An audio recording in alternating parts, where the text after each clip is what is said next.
ഞങ്ങൾ പരാതിയായിട്ട് മുന്നോട്ട് പോകാൻ തന്നെയാണ് തീരുമാനിച്ചിരിക്കുന്നത്. കാരണം ഇനി ഒരു കുഞ്ഞിന് ഇത് സംഭവിക്കരുത്, ഇനി ഒരു അച്ഛനും അമ്മയും കരയരുത്. ഇത്രയും വർഷം ഞങ്ങളുടെ എല്ലാവരുടെയും ഈ ഇരിക്കുന്ന ഇത്രയും കുട്ടികളുടെ അച്ഛന്റെ അമ്മയുടെ കണ്ണിൽ നിന്ന് കണ്ണീര് വന്നിട്ടുണ്ടാകും. ഞങ്ങൾ അനുഭവിച്ചത് അങ്ങനെയാണ്.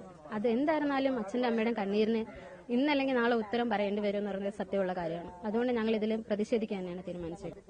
ഞങ്ങൾക്ക് ഒരു പ്രതികരിക്കാൻ ഞങ്ങൾക്ക് അവകാശമില്ല. ഒരു അവകാശ ലംഘനമാണ് ഇവിടെ നടന്നിരിക്കുന്നത്. ഞങ്ങൾക്ക് പ്രതികരിക്കാനുള്ള ഒരു അവകാശം ഉണ്ടായിട്ടില്ല. ഞങ്ങളിപ്പോൾ പറഞ്ഞിരുന്നാലും സാറിന് ഒരാഴ്ചത്തോളം സസ്പെൻഡ് ചെയ്യും. സാറ് വീണ്ടും വരും പഴയ പോലെ തന്നെ. അപ്പം നമ്മൾ പ്രതികരിക്കുന്നതിനെക്കാട്ടി നല്ലതല്ലേ ക്ഷമിച്ചു പോകുന്നതെന്ന് പറയും. ഇത് ഈ പറഞ്ഞ പോലെ കോഴ്സ് എന്ന് പറയുന്നത് 9 വർഷത്തിനുള്ളിൽ കംപ്ലീറ്റ് ആക്കണമെന്നാണ്. ഇവരുടെ വിചാരിച്ചു കഴിഞ്ഞാൽ നമ്മുടെ ഇന്റേണൽ മാർക്കും അറ്റൻഡൻസും കട്ട് ചെയ്ത് ഇവിടെ എത്ര വർഷം വേണമെങ്കിലും പിടിച്ചിടാൻ പറ്റും. അപ്പൊ അതുകൊണ്ട് ക്ഷമിച്ചു പോയതാണ് ഇത്രയും നാളെല്ലാവരും.